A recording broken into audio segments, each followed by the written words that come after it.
২-৩ মাসের মধ্যে জ্বালানি শূন্য হবে দেশ, এমন শঙ্কায় ক্রয় আদেশ স্থগিত করেছেন অনেক বিদেশি। এমন পরিস্থিতিতে সেই ক্রয় আদেশ ভারতে চলে যাচ্ছে বলেও দাবি করেন বাংলাদেশ চেম্বারের সভাপতি আনোয়ার উল আলম চৌধুরী। সকালে এনবিআর এর প্রাক বাজেট আলোচনায় তিনি বলেন, জুলাই আগস্টের যে অর্ডারগুলো আসার কথা ছিল সেগুলো থমকে গেছে। এমন বাস্তবতায় ব্যবসা আরও ক্ষতির মুখে পড়ার শঙ্কা করা হচ্ছে। এ সময় টার্নওভার বাতিল ও রপ্তানি আয়ের উপর উৎসে কর কমানোর দাবি জানায় বিসিআই।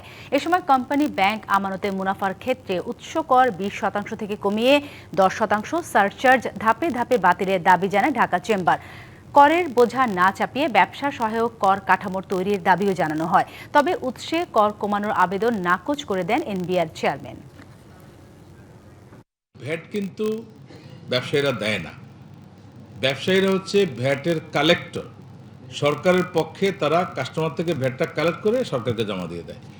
এই জিনিসটা আপনাদের ব্যবসায়ীদের বোঝাতে হবে যে ভাই আমি তো আমার পকেট থেকে দিচ্ছি না, I am collecting it from customer এবং আমি ওই টাকাটা জমা দিয়ে দিচ্ছি। আপনাদের মধ্যে যেই নোশনগুলো আছে এখান থেকে বেরোতে হবে।